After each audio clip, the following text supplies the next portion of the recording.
They thought firing me would be the end of the story. They were wrong. It was the beginning of theirs. A much shorter, much more public story. The words still hung in the air of conference room 3B, cold and sterile, like the rest of the building. We're terminating your employment, effective immediately. Brandon Miller, the new chief operating officer, said it with the detached confidence of a man who had never faced a real consequence in his life. He was 38 years old, with a crisp Brioni suit, a Wharton MBA, and the unearned authority that comes from being the CFO's younger brother. He looked at me like I was a piece of outdated office equipment being sent for recycling. My name is Gerald Thornton. I'm 53 years old, and for 25 years, 7 months, and 12 days, I was the senior claims director for Apex Indemnity. I wasn't just an employee. I was the institutional memory. I was the architect of the very systems they were now using to discard me. Brandon slid a thin folder across the polished mahogany table. We're moving in a more dynamic direction, Gerald.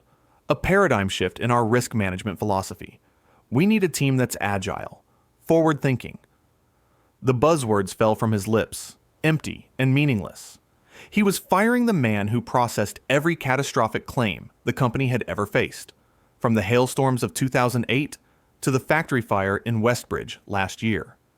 He had no idea what he was doing. He had no idea what I had been doing for the last 11 months. What he didn't understand was that my questions weren't a sign of being stuck in the past.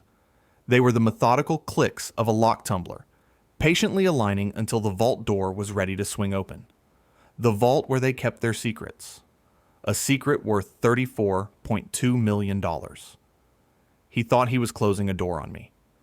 In reality, he had just handed me the key. If you appreciate stories about corporate karma, where arrogance and greed are met with quiet competence and cold, hard facts, do me a solid. Hit that like button and subscribe to the channel right now. I put out new stories all the time about quiet experts who refuse to be pushed aside by people who think a fancy degree is a substitute for experience. Make sure you hit that notification bell so you don't miss the next one.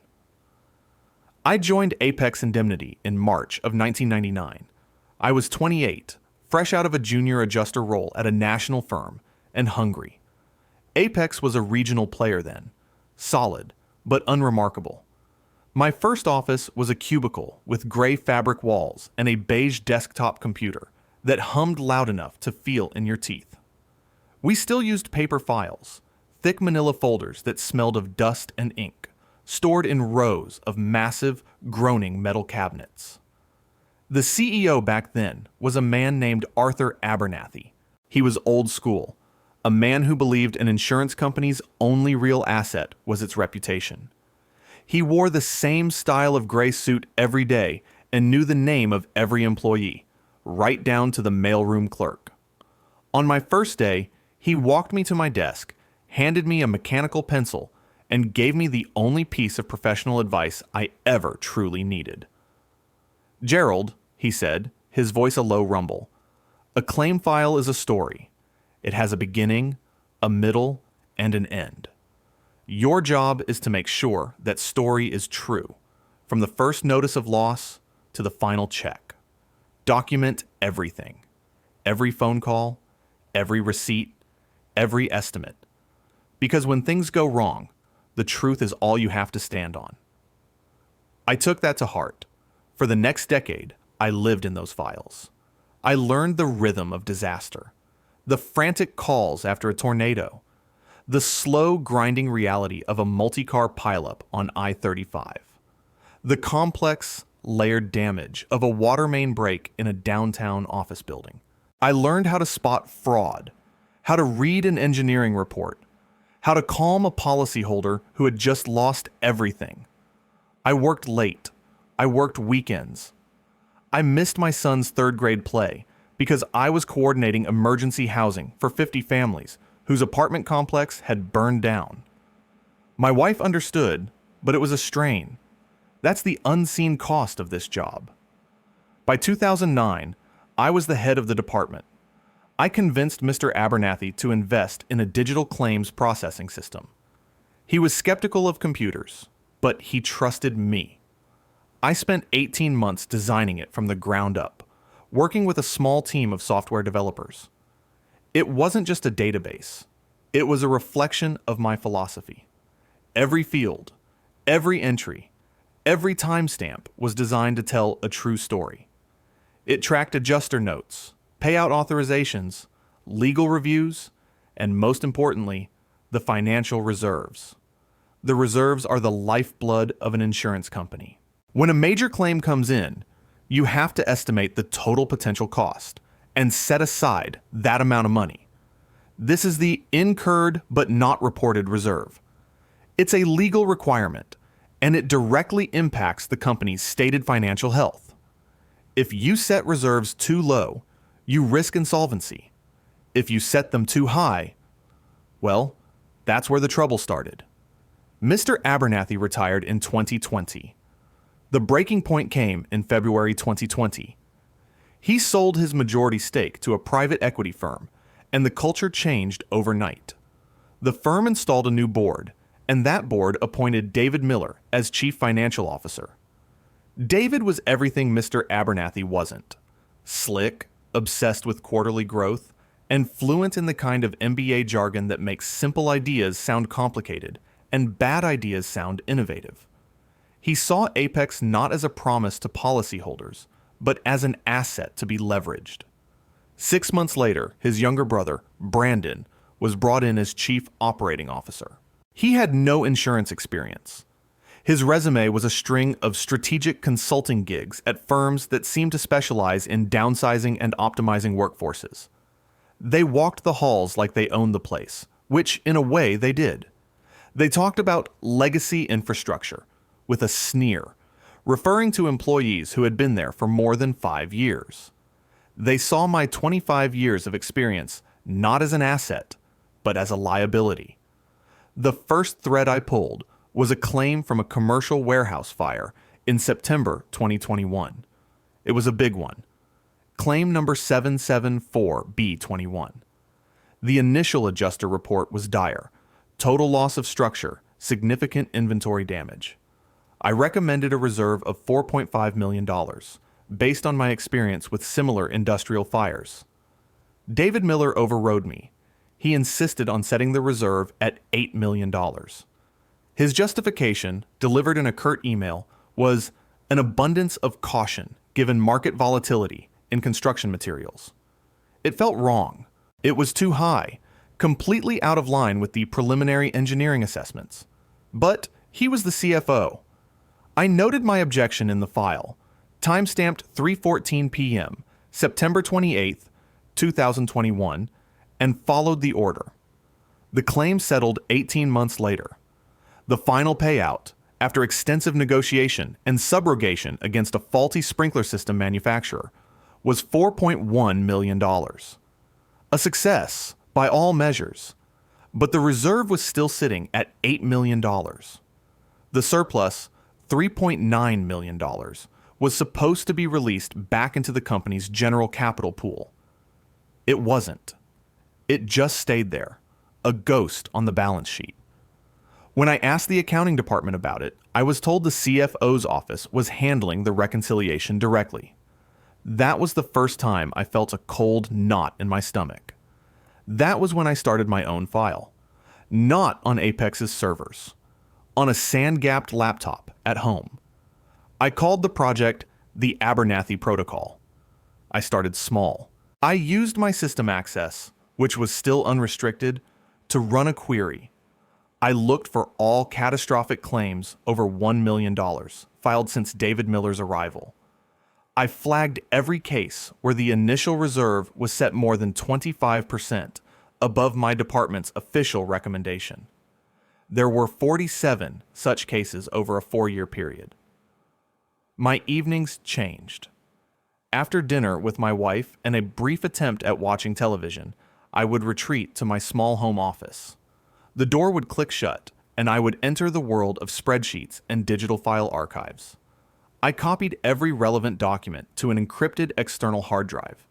The initial notice of loss, my department's reserve worksheet, the executive override memo from David's office, the final settlement agreement, and the payout confirmation. I was building a second, secret set of books, a true set. The pattern became terrifyingly clear. For every major claim, David Miller would inflate the reserve amount by an average of 45%. A chemical spill initially estimated at $2 million would get a reserve of $3.5 million. A fleet vehicle accident with a projected liability of $1.2 million would be booked at $2 million. It was systematic. It was deliberate. The genius of the fraud, from their perspective, was its subtlety. Over-reserving isn't technically illegal on its own. It can be argued as conservative financial management. But it was the scale and the consistency that exposed the lie. And more importantly, it was what they did with that inflated number. An insurance company's health is often judged by its surplus, the amount of capital it holds in excess of its liabilities, the reserves. By artificially inflating the reserves, they were manipulating the denominator of the equation. It made the company look incredibly stable and well capitalized, even when its actual performance was mediocre. This inflated perception of financial health had two direct benefits for the Miller brothers. First, it secured a higher rating from AM Best, the industry's credit rating agency, which allowed them to write more policies and attract more investors. Second, their executive compensation packages were heavily tied to the company's balance sheet, strength, and stock performance. Their bonuses were directly linked to the lie they were telling the world. They were padding their own pockets by creating a phantom financial cushion. The total was staggering. I cross-referenced the inflated reserves against the final payout amounts for all 47 claims. The aggregate over-reserving came to $34,219,450. A phantom liability sitting on the books, making the company look rock solid while masking weakening fundamentals. It was a house of cards, and the Miller brothers were living in the penthouse. Their arrogance was their downfall. They believed no one was smart enough or dedicated enough to connect the dots. They saw me as a relic, a man who pushed digital paper for a living. They never imagined I was the one person who understood the story the numbers were telling. Brandon would often make jokes in senior leadership meetings. "Gerald keeps our historical data in pristine condition," he'd say with a smirk, as if I were a museum curator. Meanwhile, we're building the future. They were so busy building their fraudulent future, they never thought to check if the foundation was real. In August of 2024, I knew I had enough. My dossier was complete. It contained 4,822 pages of scanned documents, a master spreadsheet with formulas linking every fraudulent entry, and a 22-page narrative memo detailing the entire scheme, complete with citations to the relevant sections of the state insurance code they were violating. Section 823.15, Maintenance of Adequate and Non-Excessive Reserves, was the one they were going to have the most trouble with. I started asking more direct questions in meetings, just to see what they would do. I kept my tone mild, inquisitive. "David, could you walk me through the reconciliation process for the Westbridge fire claim again? I'm seeing a surplus of nearly $4 million that hasn't been released." David would get a tight, angry look around his mouth. "That's above your pay grade, Gerald. We're managing capital on a portfolio-wide basis. Focus on your department." Brandon was more direct. "Are we paying you to process claims or to play amateur accountant, Gerald? Stick to your lane." I knew for sure 3 weeks ago that they were going to fire me. The tell was a job posting on LinkedIn for a director of risk optimization for our region. The qualifications were a perfect match for a younger, cheaper, and less curious version of me. An MBA was listed as required. My 25 years of experience was apparently less valuable than a 2-year degree in buzzwords. They were preparing my replacement before they even told me I was being replaced. That's when I made a final backup of the Abernathy protocol and placed the encrypted hard drive in my home safe. Which brings me back to conference room 3B. Brandon was finishing his little speech. The HR manager, a woman named Cynthia, who I'd known for 15 years, refused to make eye contact. She just stared at the grain of the table. "So," Brandon concluded, pushing the severance agreement toward me, "sign here, and we can make this a smooth transition for everyone. We're offering a standard package, 3 months' pay. Security will escort you to your desk to collect your personal items." I looked at the papers.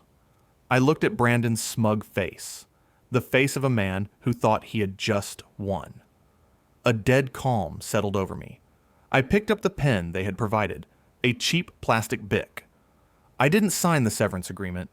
Instead, I took a blank sheet of paper from my briefcase. I wrote a single sentence on it. "I do not accept the decision to terminate my employment." I signed my name and dated it, October 14th, 2024. I slid the paper back across the table to him. Brandon blinked. He actually looked confused. "What is this?" "This isn't a negotiation, Gerald. The decision has been made." My voice was steady, measured. "I understand that. This is for my records, not yours. It's a formal statement of wrongful termination. You're firing me in retaliation for raising legitimate concerns about financial improprieties, which is a violation of state and federal whistleblower protection laws." I didn't raise my voice. I didn't need to. The facts were enough. A flicker of something, annoyance, maybe a tiny spark of fear, crossed his face before being replaced by his usual arrogance. "That's absurd. You're being terminated for being incompatible with the company's future direction. Now, sign the papers or we'll have security remove you without them." "That won't be necessary," I said, standing up. "I'll collect my things." I left the severance agreement, unsigned, on the table. I left my written statement next to it. Let their lawyers figure it out. I knew it wouldn't matter in the long run. The severance package was hush money, and I had no intention of being quiet. The walk back to my office was the longest of my life. 2 security guards, men I knew by name, followed me at a respectful distance. My colleagues peeked over their cubicle walls, their faces a mixture of pity and fear. They knew if it could happen to me, it could happen to anyone. I packed the few personal items I kept at work, a picture of my wife and son, a framed photo of Mr. Abernathy, and a worn copy of The Intelligent Investor. I left my company ID and keys on the desk. As I walked out of the building for the last time, the automatic doors sliding shut behind me, I didn't feel sadness. I felt a profound sense of clarity. Phase 1 was complete. That evening, I didn't tell my wife I'd been fired. I told her I'd retired. She looked at me, confused, and I just said, "It's time. We'll talk about it tomorrow." After she went to bed, I went to my office and retrieved the hard drive from the safe. I plugged it into my laptop and took a deep breath. I opened my email client and composed a new message. The recipient was Marcus Thorne, Deputy Commissioner for Enforcement at the State Department of Insurance. I'd met him at an industry conference in Austin 3 years prior. We'd had a long discussion about the challenges of regulating complex financial instruments. I still had his card. The subject line was simple: formal complaint regarding Apex indemnity, statutory reserve irregularities. The body of the email was brief and professional. "Deputy Commissioner Thorne, my name is Gerald Thornton.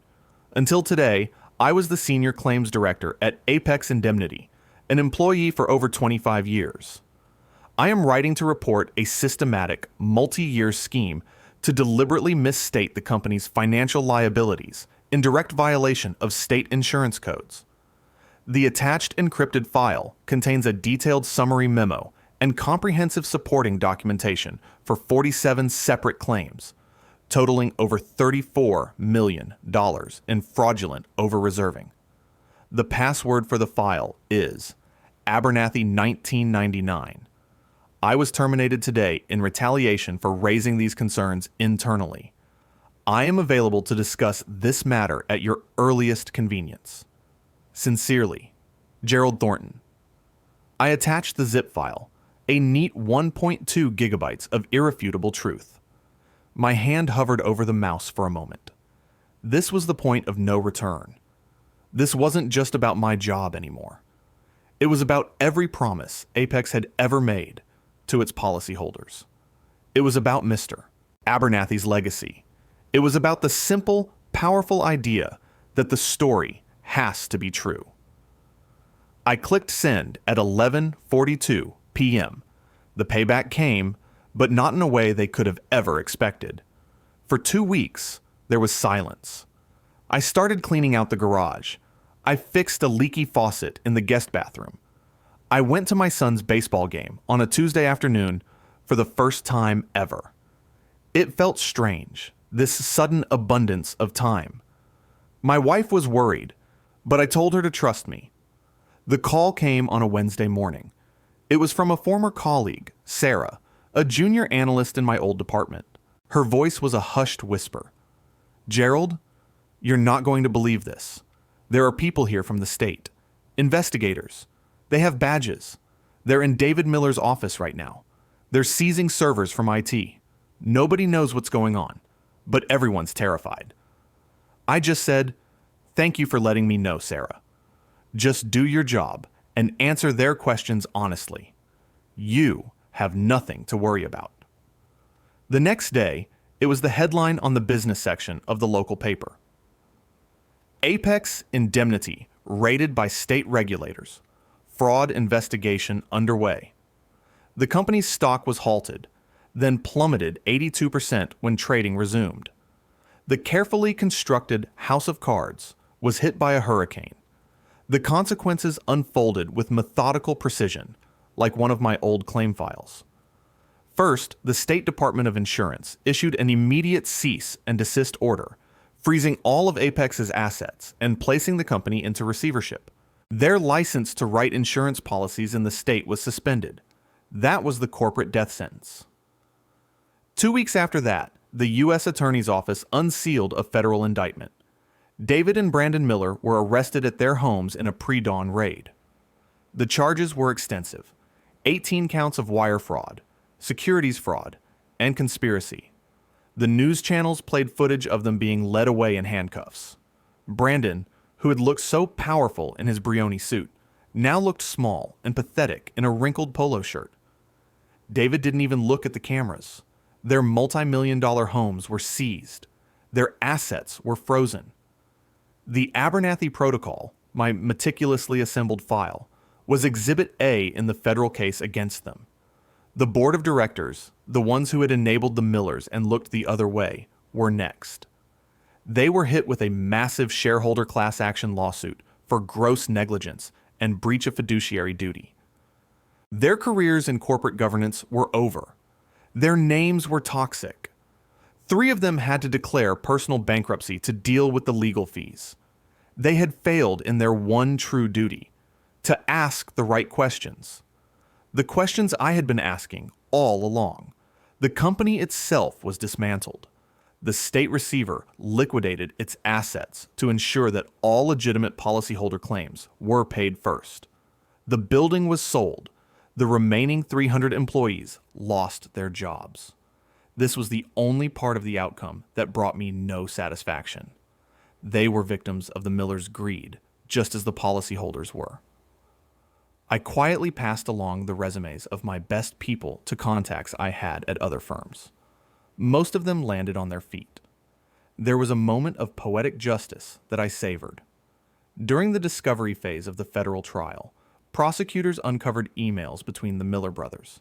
In one, sent just after I was fired, Brandon wrote to David, "Problem solved. The old dinosaur has been put out to pasture. He'll take his little severance and fade away." Optimization. That email, with its arrogant hashtag, was read aloud in open court. The jury saw them for exactly what they were. They both pleaded guilty to avoid a longer sentence. David Miller was sentenced to 7 years in federal prison. Brandon got 5. They were stripped of every cent they had stolen. Their Wharton degrees couldn't save them. As for me, I became a minor celebrity in the insurance world. I was the whistleblower who brought down Apex. My phone started ringing. It was other insurance companies. They didn't want to hire me as an employee. They wanted to hire my expertise. I opened Thornton Claims Consulting 6 months after I was fired. My tagline is simple: the story must be true. I'm a one-man shop. I go into companies and audit their claims and reserving practices. I teach them how to build systems that are transparent and honest. I teach them to listen to the people who have been there the longest, the ones who know where the bodies are buried because they helped dig the foundations. My reputation for integrity, the very thing the Millers thought was a weakness, became my single greatest asset. I charge a lot, and I'm worth every penny. Last month, I took my wife on a trip to Italy, something I'd been promising her for 20 years. We sat at a small cafe in Florence, drinking wine and watching the world go by. My phone didn't ring once. I wasn't thinking about storm damage or liability exposure. For the first time in a long while, I was just present. My 1999 self, sitting in that gray cubicle, would never have imagined this. He just thought he was doing his job. He was just following Mr. Abernathy's advice. What I've learned is that patience and integrity are not passive virtues. In a world built on shortcuts and lies, they are the most powerful weapons you can possess. Your value doesn't disappear just because an arrogant fool in an expensive suit fails to see it. Sometimes you just have to wait for the right moment to send the email. Thanks for watching, and I'll see you in the next video. Hit that like button if you haven't already, and leave a comment letting me know what you think. And if you're not already subscribed, make sure you do that now so you get more stories of quiet competence winning the day.